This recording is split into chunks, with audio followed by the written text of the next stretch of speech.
Uncle?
Good evening, everyone, and welcome to this Prana celebrations for 2020, gearing towards the International Yoga Day. I'm Dr. Smita Prabhakar, your host for this event. Welcome to this incredible journey, helping you to get towards a holistic yogic lifestyle. Prana, a blissful world. Prana is a voluntary initiative to encourage everyone to have a healthy lifestyle. Our aim is to let people be aware of health and wellness. We are spreading awareness towards creating a healthy and safe society. Yoga is the finest way to connect people around the world. Through the Prana Initiative, we are connecting to the world and keeping the awareness of health at the forefront. We will continue to the efforts even after the International Yoga Day. Today's theme is life force energy. The quality of our breath expresses our inner feelings, how the breath is connected to our mind and our emotions. There are simple, minor aspects of any practice that can create the best results, which is generally ignored. Myths, mysteries, misconceptions about yogic practices all will be uncovered in a while. Our Acharyaji is going to touch the untouched areas of pranayama and many other practices where people have not dared to go. Let's take a simple practice of Anulom Vilom, the prerequisites. We think it's simple. The elements of Kumbhaka, Spanda, Ratio, Tesa, Kala, Sankhya, Mudra will all come together in the right proportion to make the practice really active. So why are we, while we are just wondering, what's all this? Hold on, be patient. We will return with our Acharya Balaji very, very shortly. Just a gentle reminder as we approach the International Yoga Day celebrations, which is tomorrow. Please be aware that our timings will be from 8 to 9:30 p.m. and all of you are cordially invited to partake in the celebrations with us with some very famous personalities, yoga gurus, exciting yoga experiences, all in one power-packed evening. So make sure that you do not miss out. Stay tuned and follow us on our social media channels and to get all the informations. Yes, the day has arrived. The waiting is over. It's tomorrow. So for now, I would like to introduce our special guest for the evening, Yvette. She teaches yoga. She believes yoga and teaching are her swadharma or true calling, as they enrich her life tremendously. Since she started practicing yoga, meditation, mindfulness more than 2 decades ago, she found that it's a tool that everyone needs to know. It has given her and her students calmness, peace, and happiness. Now I'd like to invite Ms. Yvette to address the viewers. Ms. Yvette. Thank you, Dr. Smita, and thank you everyone for this opportunity. Can you hear me clearly? Okay. I am representing Chinmaya Mission, which some of you might know of our founding father, which is Gurudev Swami Chinmayanandaji. And he was the disciple of Swami Shivanandaji of the Divine Life Society. I was working in America long ago when I thought that the work was really, really stressful. And that's how I found yoga to help me for the first time. And then after 3 weeks of yoga classes, there was no turning back. I was just in love with yoga and never stopped practicing since then. And since I moved to Dubai about 12 some years ago, I became a teacher because I have left the office job and the industrial side, and I thought I'll pursue my passion of yoga.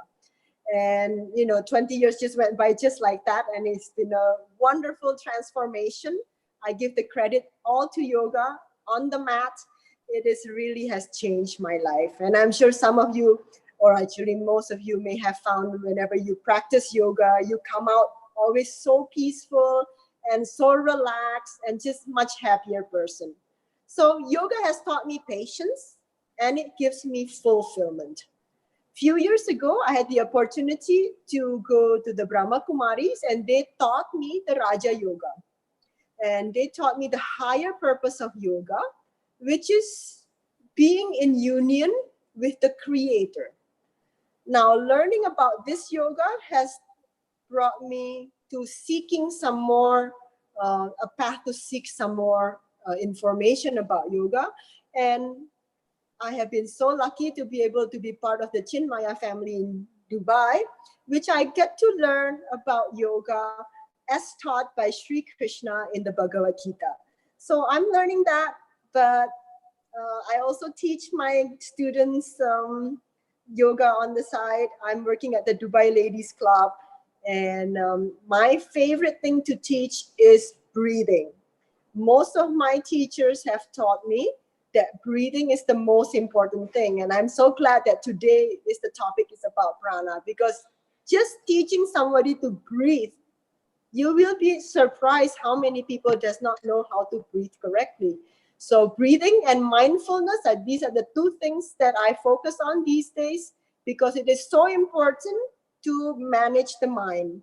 So nowadays, especially during this situation, this pandemic, although we are starting to get out in Dubai, but we know now that the key to health is the mental well-being.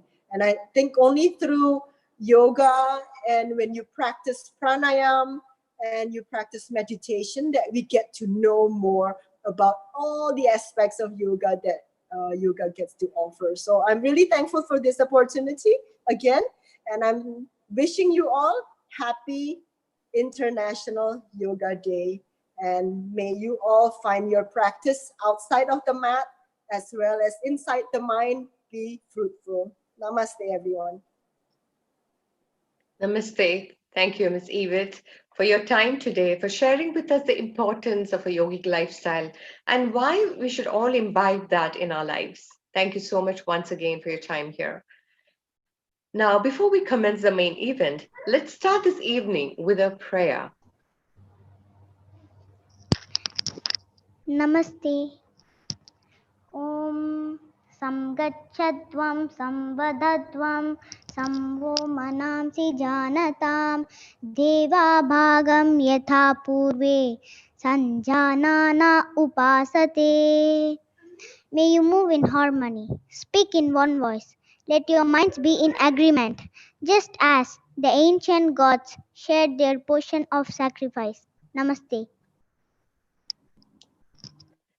Thank you.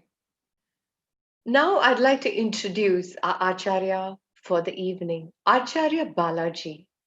Acharya Balaji, the founder and the director of Hatha Vidya Traditional School of Yoga, Dubai. His journey on the path of yoga began in the Yoga Vedanta Forest Academy, Shivananda Ashram, Rishikesh, where he attained the basic training in yoga. After which he took extensive traveling through the expanse of northern India, exploring his way to seek the truth. Fortunately, he came across some of the eminent masters who imparted him with the wisdom to experience the true essence of yogic journey. In 2006, he met his guru, His Holiness Sri Vidyamba Saraswati from Tamil Nadu, and received initiation into the Natha tradition. Under the tutelage of his guru in 2008, he established Hatha Vidya Gurukulam at Trichur, Kerala, in order to impart training to yoga aspirants from all walks of life. In 2009, under his chairmanship, Tapabhumi, a residential yoga center that was established on the banks of Gayatri River in Kerala. Its publication division started in 2010. In order to augment the science of yoga and related training amongst the school children, he has authored 5 books on yoga training, adopting scientific methodology. I welcome our guru to address our viewers.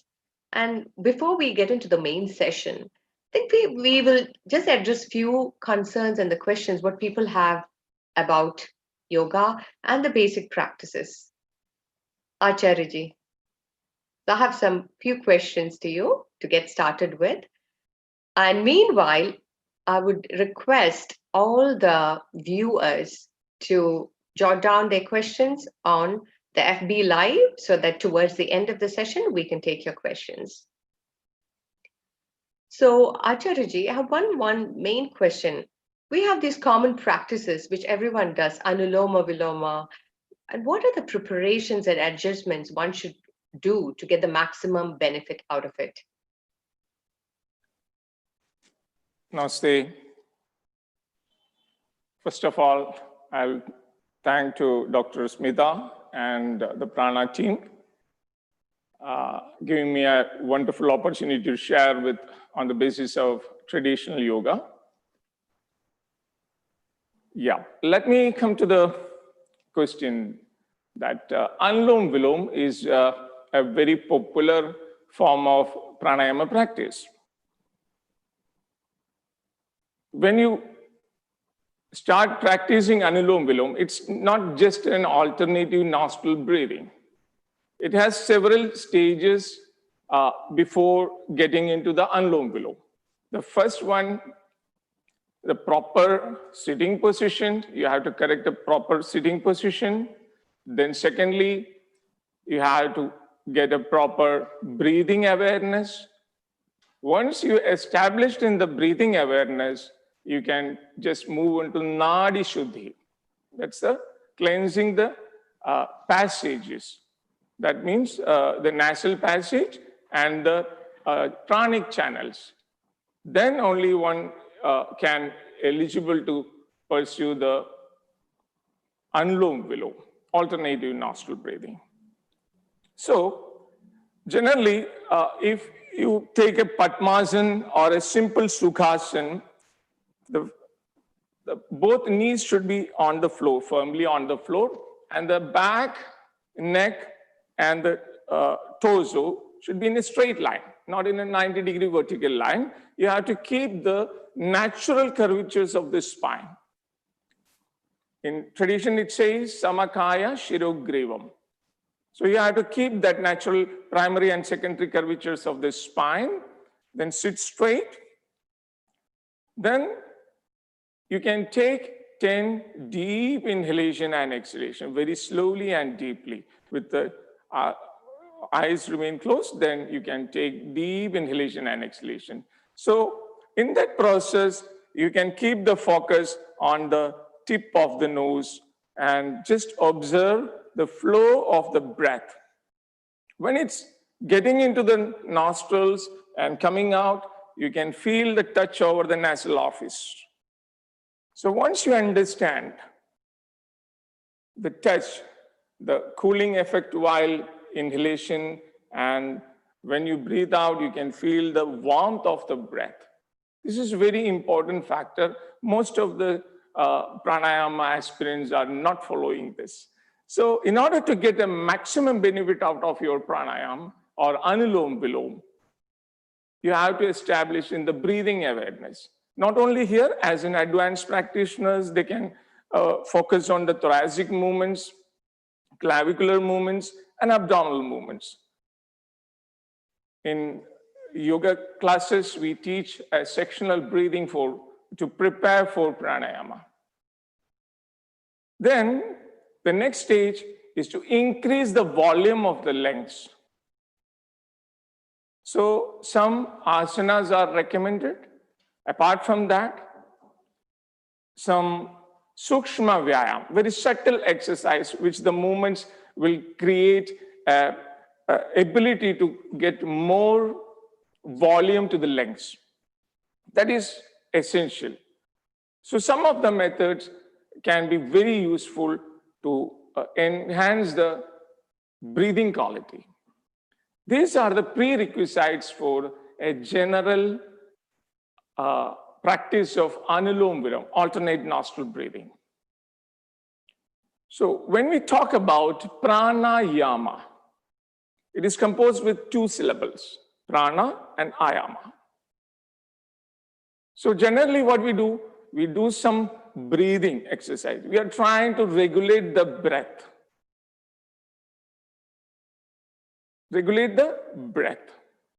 So we are not trying to regulate the prana. Prana is the life force. And breath is the manifestation of prana.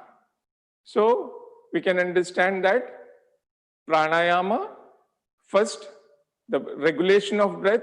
Through that regulation of breath, you can control the prana. In order to control the prana, first of all, you should have a general idea about the nadi, the energy channels. And another technique is prana dharana. How to focus on prana dharana, how to identify this vital force. In modern terms, it says autonomic reflexes, which is happening in our body, our respiration, blinking of the eyelids. So how does these things work? How we can keep the focus on certain stimuli? So during this Anulom Vilom practice, you will be able to get more focus on these pranic flows. Once you understand the pranic flows, then the real pranayama starts. So there are some simple method, and most of the students, they just start with this closing the nostril, simply closing the nostrils. So when you start closing the nostrils, first of all, you have to slide down the nasal septum, take the mudra, index and middle finger, you can press over here. This is called Vishnu Mudra. Just not like this, you have to bend the tip of the thumb and the ring finger. Then bring the elbow close to the body, relax your shoulder, slightly slide down and find the nasal septum, the depression on the nasal septum. Give a soft press. Then inhale and exhale through the left nostril, only the left nostril. After completing 10 rounds, you can put the hand with eyes remaining closed, observe the breathing flow, then close the left nostril, inhale and exhale through the right nostrils, then put the hand down. This is the first stage of Nadi Shuddhi. The flow in the both nostril, according to Hatha Yoga, the Ida Nadi and Pingala Nadi is there. So we have to channelize this flow of the breath. That is essential in order to begin, in order to go with the Anulom Vilom Pranayam. After that, the second stage of Nadi Shuddhi, you can go with the left to right breathing.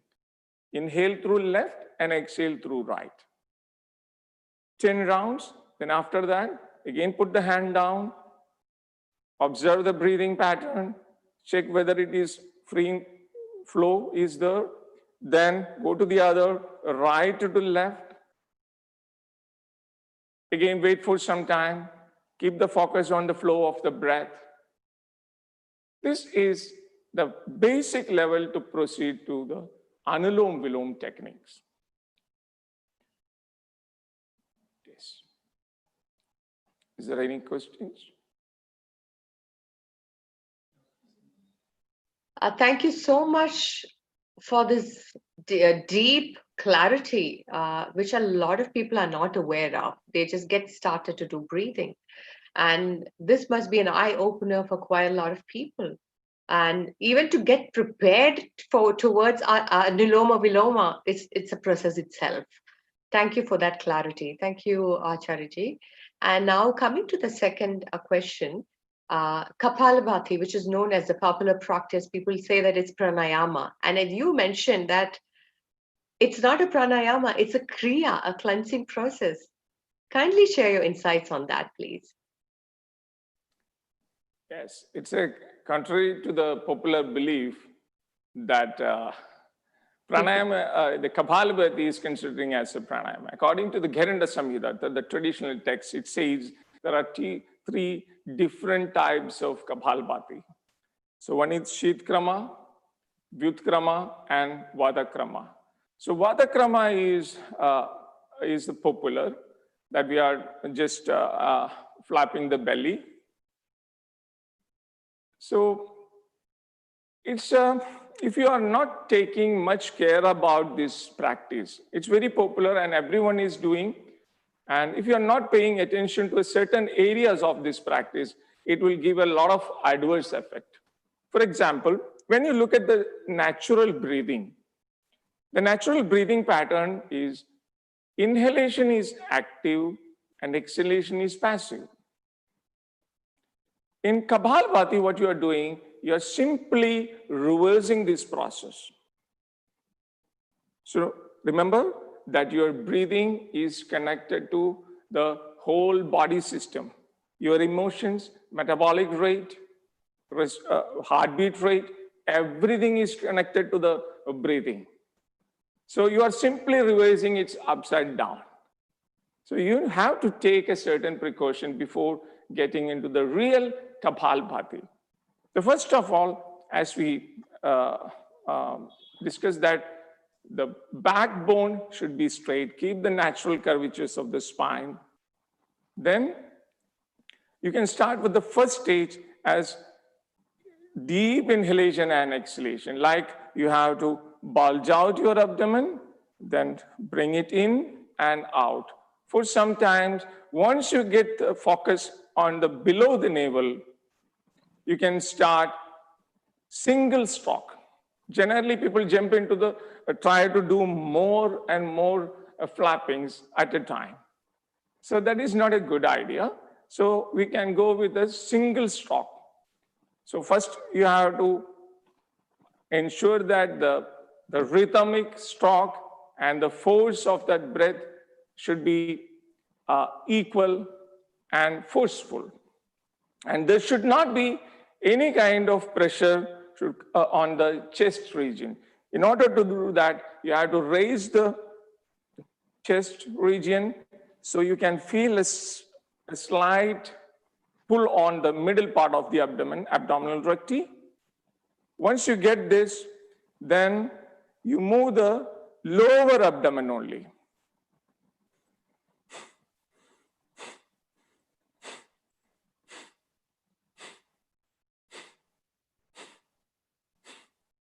Likewise. And there should not minimize your chest movements, and there should not be any facial contortion, and there should not be any movements. Only the lower abdomen should work in Kapalabhati. So gradually, you can go to the second stage, you can go for a continuous strokes. Once you ensure the strokes is rhythmic and same force, if you can apply the same force, then you can proceed to the next level. So generally we start from 10 rounds twice, then we slowly build up, then go to 120 expulsions in a minute. So instead of going to the more numbers, you can just keep a minimum number of flaps and try to get maximum benefit out of this.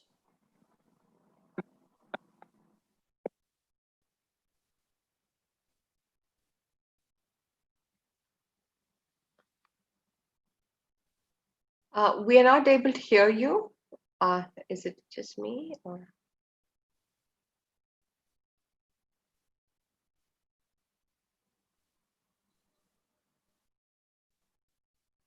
Yes, so we cannot hear you. So if you could just.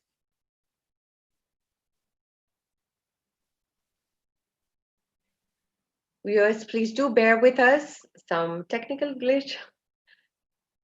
It can happen anytime. So please bear with us. In a minute, we'll be back with you.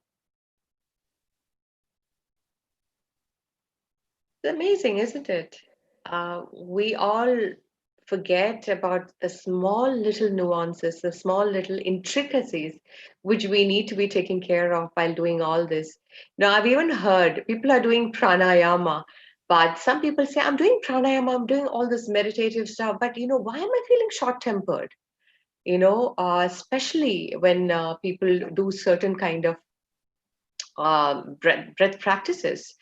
They said, we're feeling short-tempered, angry, anxiety. Why does all this happen? Because you're not practicing it correctly. It could do more adverse effects than doing good. This is what our Guruji says. So let's find out whether the sound is okay. Guruji, could you please? Yeah. Can you hear me? Perfect. Yes, thank you. Over to you, Guruji. Okay. So just got cut off. Yeah. So after the Kapalabhati, you have to do a certain breathing techniques in order to minimize the adverse effect. Like Dr. Smita told you that some kind of, short-tempered and then anger will come out. So these kinds of mental imbalance can be maintained through left to right breathing. According to Hatha Yoga, the left nostril is called Ida Nadi, which is producing a cooling effect.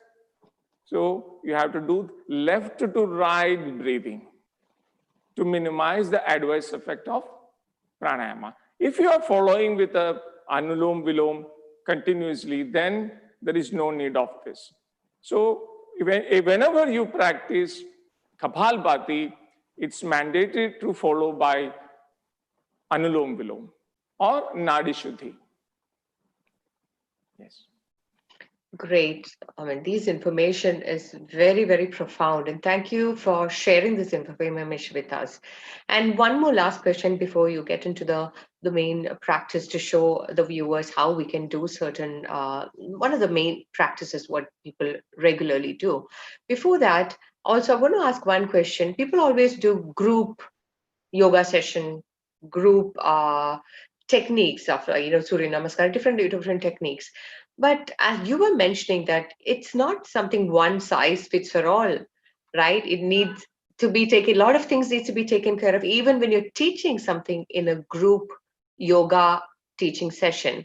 Could you please share some insights on those areas?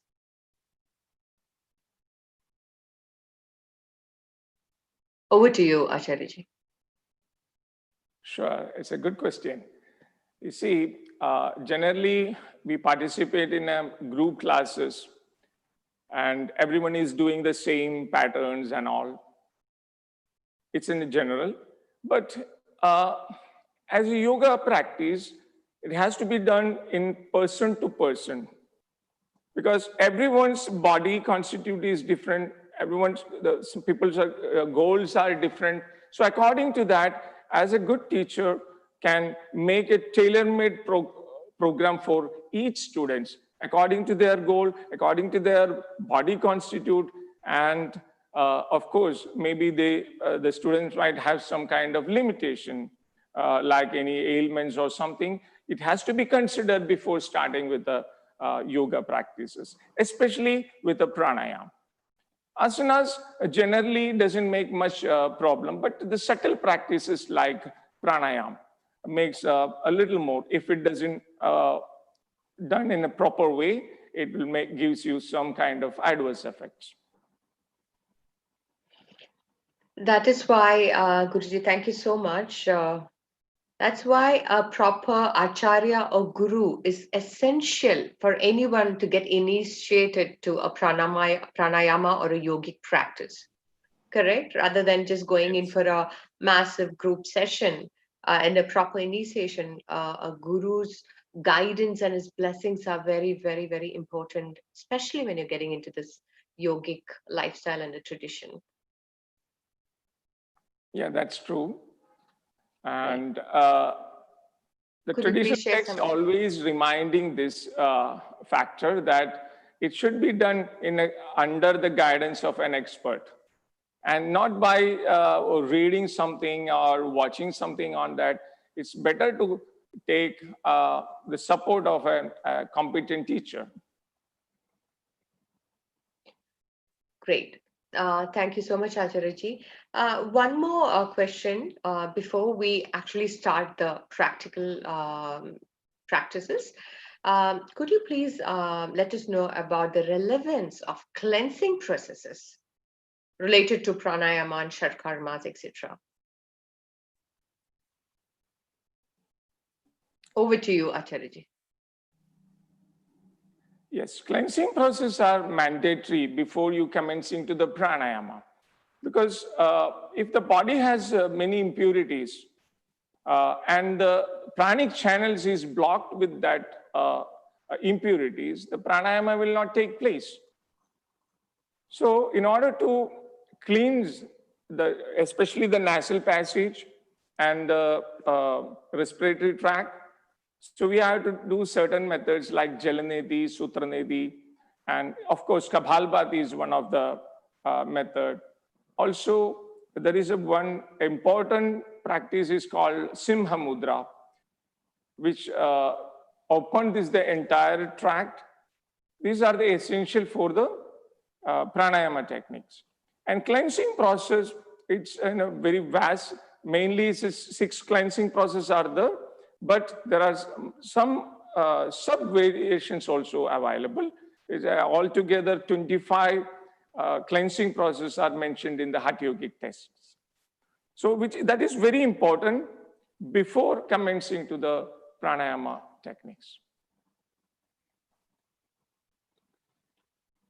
Thank you so much, Acharyaji. Now, could you please share with us what are the right techniques of the main pranayama techniques and the dhyana techniques? How does one do that? Maybe one or two, if depending on the time, if we could just share with us practically to show us how can we do these practices. Over to you, Acharyaji.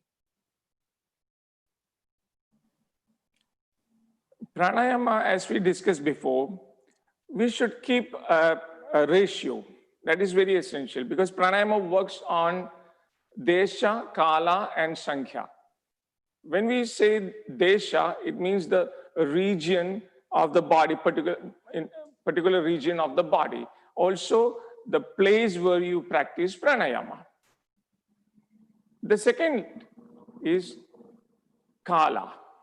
Kala means the total duration of the practice is very important.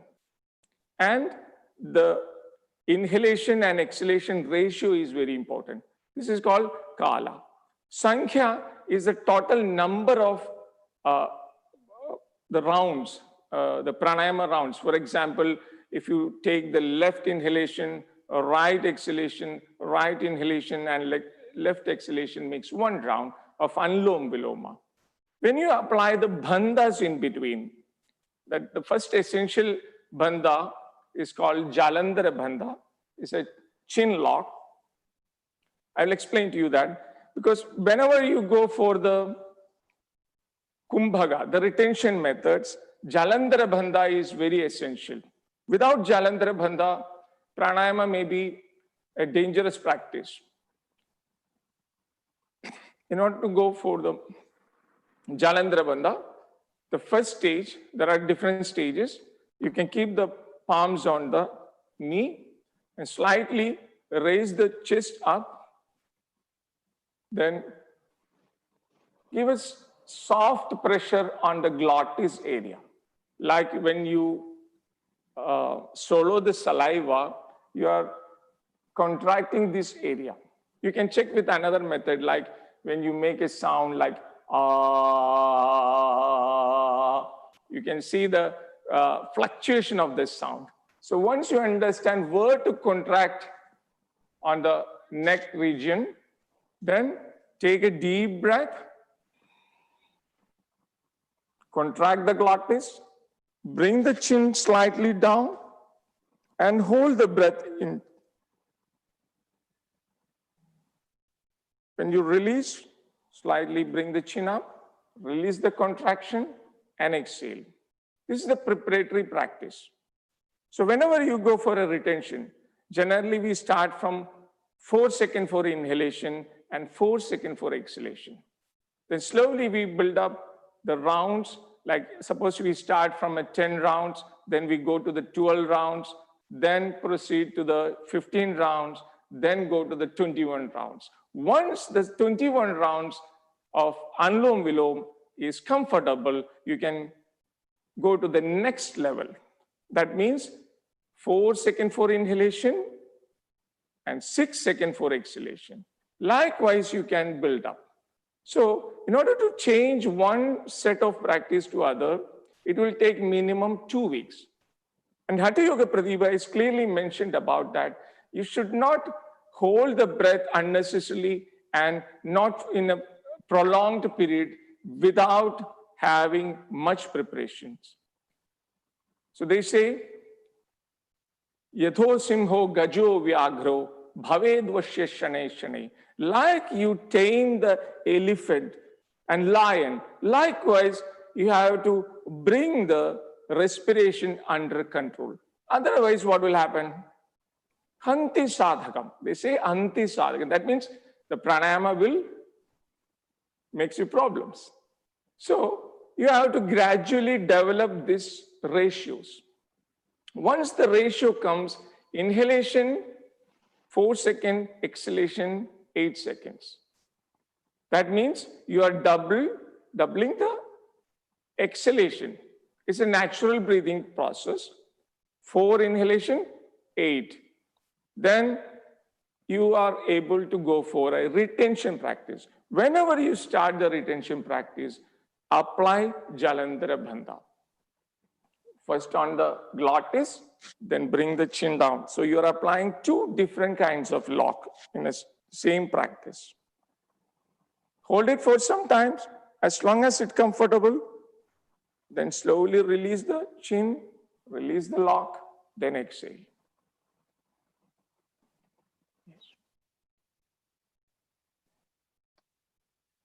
This is a very, very detailed explanation of different techniques. Could you please explain also another technique which is commonly used, and if you could just show us the practical way to do it, the right way to do it?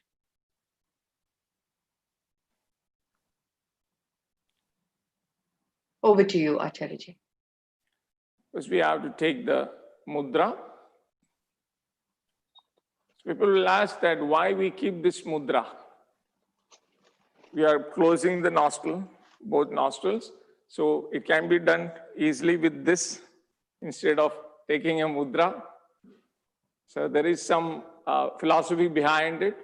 These 5 fingers are representing the 5 elements. So we are bringing this, the little one is earth, water, fire, air, and ether. We are bringing this air, fire. Then bring the elbow close to the body, relax the shoulder. If you shrug, then gradually your attention will deviate to the pressure on the shoulder level. So you have to relax your shoulder, then bring the palms facing to the nose, then slightly bend the tip of the thumb, slide down the nasal septum, give a soft press. Inhale slowly through the left nostril, 4 seconds. Then close the right nostril, both nostrils. Hold. Apply the Jalandhara Bandha.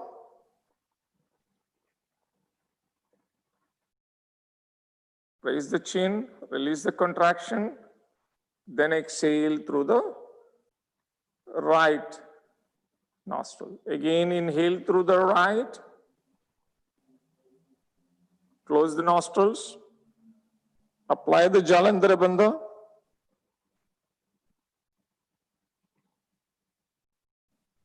Release the chin lock, exhale through left nostril. This makes 1 round. Likewise, you can progress according to the Desha, Kala, Sankhya ratio.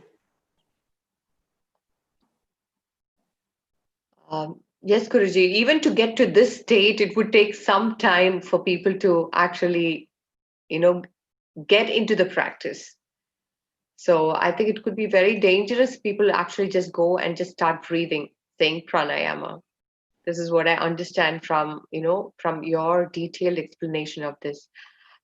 Is there any other practice which people can easily do without getting into so much of depth? Is there some breathing technique, especially during this time where we need to work on the lungs and the capacity of the lungs and strengthening our breathing, pattern and all?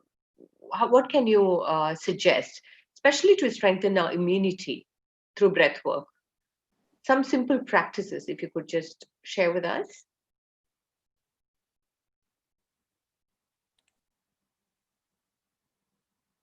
Yes, over to you, Acharyaji. Yes. It's better to start with the simple arm stretching methods. You see, in a standing position or sitting positions, you can do. Keep the hands side of the body, then slowly, as you inhale, raise both hands above the head, exhale and bring it down. It seems to be very simple, and on the other side, it is very effective. Once, as you inhale with a deep inhalation and exhalation, this is a preparatory practice for the pranayama method. You can feel that it works on the intercostal muscles. So the expansion of the lungs can be more easier. Then the second method, keep the thumbs together, keep the hands in front of the thigh. Then as you inhale, slowly raise both hands above the head and exhale and bring it down. Once you start doing this, you can feel this congestion on the upper chest. That means it works on the upper lobes of the lungs. Normally in the breathing techniques, we are not using the 30% of the upper lobes and the lower lobes. So while practicing these methods, you can easily expand and easily enhance the quality of your breathing. The third method, you can keep the hands on the shoulder level. As you inhale, slightly push your chest forward, keep the hands on the shoulder level, 180 degree, and drop your head back. Exhale and bring it together. So you can feel that the complete thorax is expanding, and you can, while dropping the head back, the complete trachea is getting open. You can take more air into the lungs. So this is the first method. And of course, the Kapalbhati is very, very effective. And during this pandemic time, we can also suggest to reduce the little bit of stress through the practice of Bhramari. In order to learn Bhramari, first of all, you have to fold the tongue and keep it on the upper palate. Then, in the first stage, you can make a humming sound. Take a deep breath.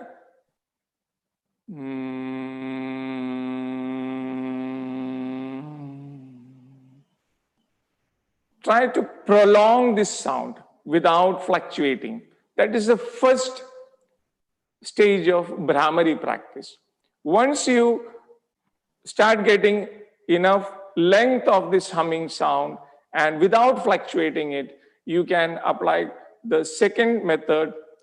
Fold this 3 fingers, keep the index finger up, thumbs pointing down. You can either close the outer side of the ear, or you can put it in and just plug it without giving much pressure to that. Then in this position, you can see that the entire chest is expanded and the elbows are on the shoulder level. So you can take maximum inhalation with a slow pace.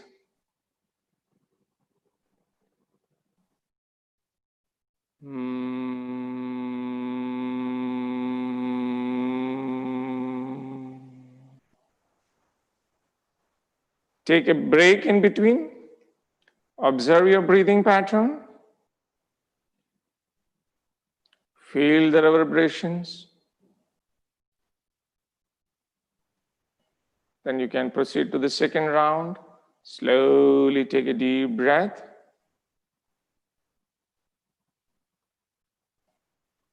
Exhale with the humming sound.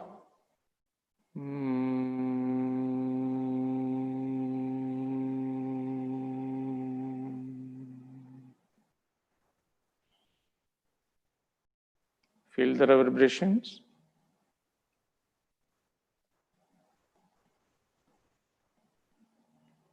Likewise, you can continue 5 to 10 rounds initially without applying the kumbhaga, that means the retention. This is a very effective method to reduce the mental agitations. Great. Thank you, Acharyaji. That was really profound because we have seen Brahmari happening in various forms, right? You know, with different ways people use the hands and everything. And this is, I think, one of the most simplest way to do it, but deeply and so profound as well. Thank you so much for that clarity. Now we have a lot of questions which are pouring in from our the viewers. So I would just take one question. How many times should we do pranayama in a day? Over to you, Acharyaji. According to the traditional text, it says you can do it in 4 times in a day. Like early in the morning, before the sunrise, you can start. Generally, it recommends 8 rounds at a stretch. And then you can choose on the midday and then evening. Those who are advanced in the pranayama practice can be done in the midnight also. For example, if you start around 5:30, according to the regional sunrise time you have to calculate, then around 5:30 onwards, then you can proceed. Around 11 to 1 is more suitable. Evening 5:30 to 7 is very suitable, conducive time. Then those who are in advanced practices, they can do under the guidance of a guru at the midnight, around 11 to 1. But remember, pranayama, to get the maximum benefit of pranayama, you have to do minimum 40 rounds.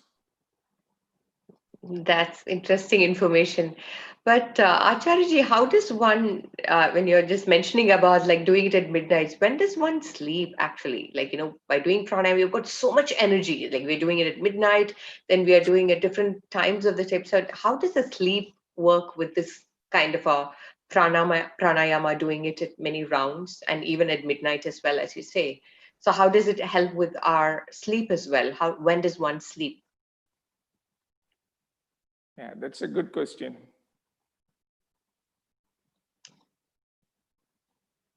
Over to you, Guruji. Yeah. That's a good question. The midnight practice I mentioned, it's only for the advanced practitioners, those who are under the guidance of a competent teacher, they can go for it. For a general purpose, for the health reasons or something, we recommend twice in a day, not more than that. So at least 20 rounds for the general purpose to get a proper sleep and get rid of some fatigue. You can go for minimum 20-21 rounds. That is enough for the general purpose. So when we talk about the advanced purpose is to get the state of yoga, we recommend 4 times in a day. Absolutely. So correctly said, because the yoga is finally, ultimately, for the advanced practitioners, it would be the moksha, going towards the liberation. That's the ultimate, the goal of getting into yoga for the advanced people. So for them, I'm sure they would not require so much of sleep as well, right? Because they are already waking up with the Brahma Muhurtas. They would require 4 hours, 5 hours of sleep for sure. Because by you're having a yogic lifestyle, you tend to sleep lesser. And because the quality of sleep is much, much better.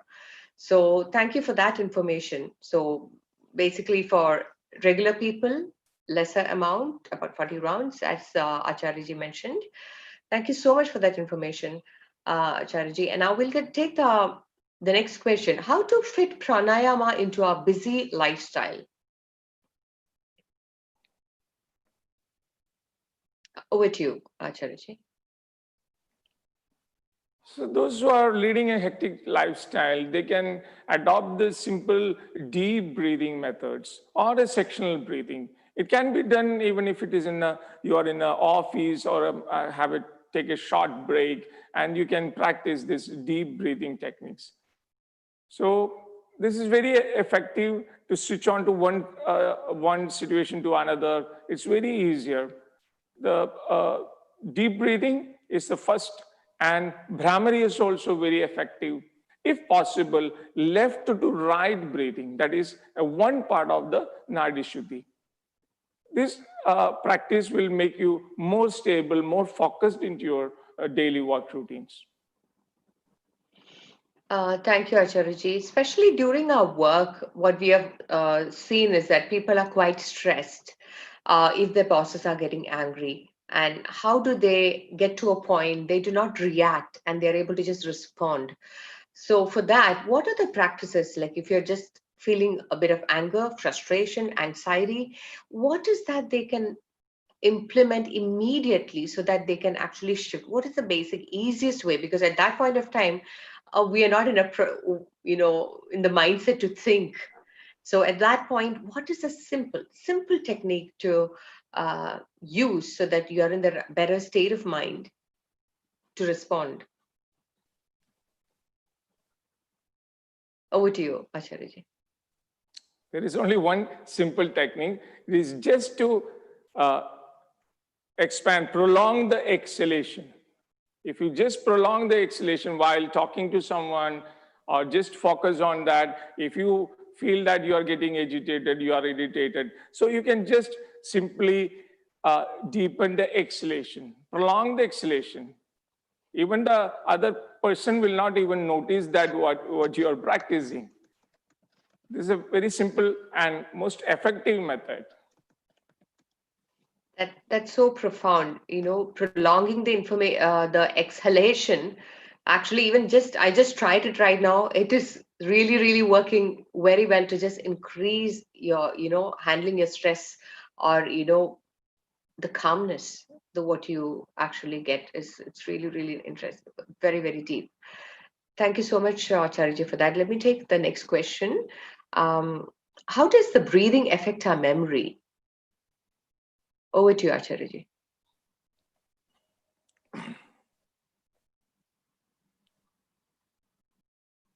Once you start, regulating your breathing pattern, that means the entire mental and body function is coming to a rhythmic. For example, if you want to take a book from a shelf and that book shelf is the books are very scattered. So it's very hard to find a particular book in a short period. So likewise, the mind is completely filled with the different stimuli, and time to time, we are getting distracted. So when you start keeping the focus on your breath and breathing patterns, that means you are slowly disconnecting from the external world and keep focusing more to yourself. So in these methods, you can easily connect the mental fluctuation.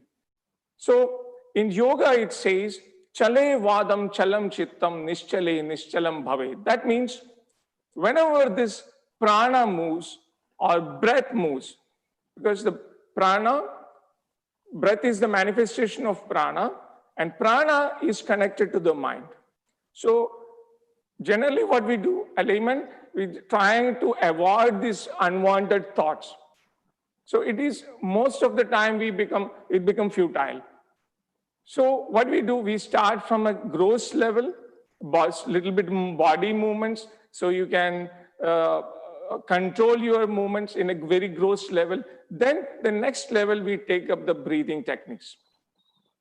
Once you start regulating the breathing, automatically the prana will function according to it, and the mind has to follow. So mind and breath is closely connected. So when you start regulating the breath, automatically the mental modification also getting slowly diminished. And you can enjoy the peace of mind. So profound, Acharyaji, so profound. And one more question we have received from the live. Which pranayama should be done first, Acharyaji? Could you please share some insights on that?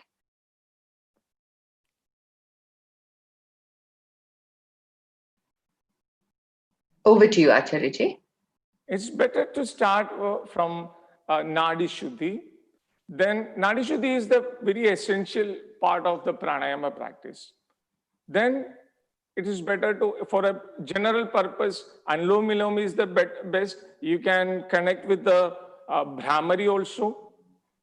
Bhramari is one of the best technique. Instead of taking up Bhastriga kind of very forceful and awakening methods, you can keep doing the regular Nadi Shuddhi practice and Anulom Vilom. Thank you, Acharyaji. And one main question what people do have is, how do we control our appetites by the practice of pranayama? People want to lose weight. Is there any particular pranayama technique which can increase our digestive fire so that, the metabolism is better?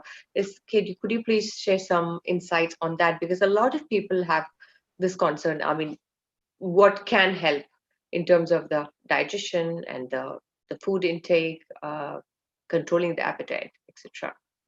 Over to you, Acharyaji.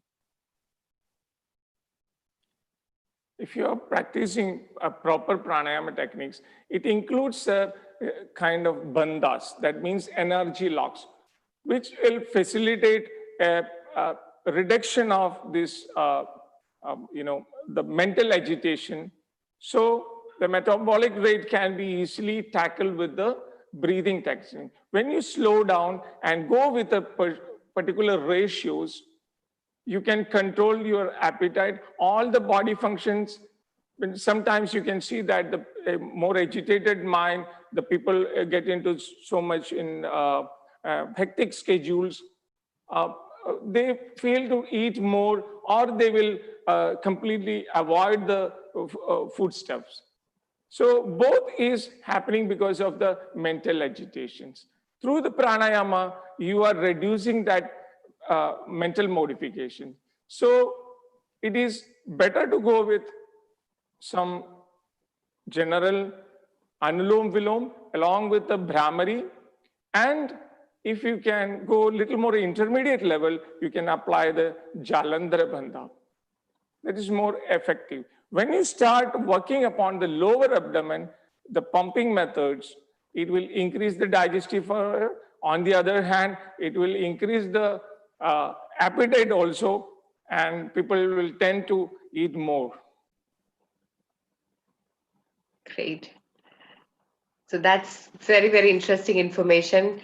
And I definitely want to say that this is one of the most profound and the deepest insight what you have received about, especially on the simple things what we oversee, the simple nuances we oversee, the basic practices we oversee, even the preparations towards getting towards a pranayam, so profound and so deep. We cannot thank you enough, Acharyaji, for you to come and share your insights with us, share your time with us. Thank you once again. My deepest gratitude on behalf of Prana and the whole team out here.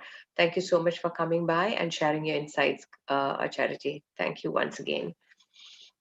Now we are nearing to the end of the session.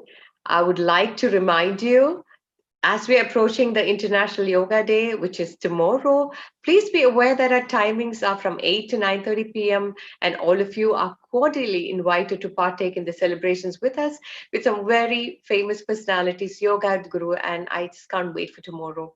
Make sure that you do not miss out. Stay tuned and follow us on the social media channels and get all the information. Yes, truly the day has arrived and the waiting is over. Just a few more hours. So I would like to see you tomorrow, 8 p.m., to celebrate the International Yoga Day with us. Now we'll close the session with a Shanti Mantra. Namaste. Thank you, Acharyaji. Namaste. Thank you. नमस्ते. ॐ सर्वे भवन्तु सुखिनः, सर्वे सन्तु निरामयाः, सर्वे भद्राणि पश्यन्तु, मा कश्चित् दुःखभाग् भवेत्. Let all be happy, let all be healthy, let all see good in others, let no one suffer from unhappiness. Om Shanti Shanti Shanti.